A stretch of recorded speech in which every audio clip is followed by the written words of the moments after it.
అనగనగా ఓ RTO office. ఆఫీస్లో దొంగలు పట్టారు. ఫర్నిచర్ను దోచేశారు. అయితే దోచేసింది మరెవరో కాదు, ఇంటి దొంగలే. పల్నాడు జిల్లా గురజాల ఆర్టీఓ కార్యాలయంలో జరిగింది ఈ ఘటన. 10 లక్షల రూపాయల విలువైన ఫర్నిచర్ మాయమైంది. 2014లో అప్పటి టీడీపీ హయాంలో ఏర్పాటు చేసిన ఫర్నిచర్ గత వైసీపీ హయాంలో మాయమైంది.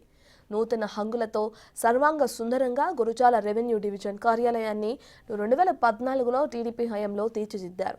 మొత్తం 2,80,00,000 రూపాయల వ్యయంతో కార్యాలయ నూతన భవనాన్ని నిర్మించారు. సమావేశాల నిర్వహణకు సుమారు 10 లక్షల మేర ఫర్నిచర్ను కూడా ఏర్పాటు చేశారు.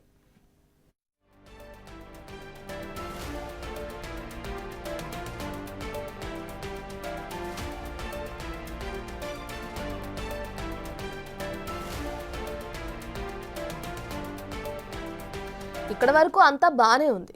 అయితే తాజాగా ఆర్టీఓ కార్యాలయంలో ఎమ్మెల్యే ఎరపతినేని అధికారులతో సమీక్ష నిర్వహించారు. సమావేశం అనంతరం కార్యాలయాన్ని పరిశీలించగా గతంలో తన హయాంలో ఏర్పాటు చేసిన ఫర్నిచర్ కనిపించకపోవడంతో ఆశ్చర్యం వ్యక్తం చేశారు.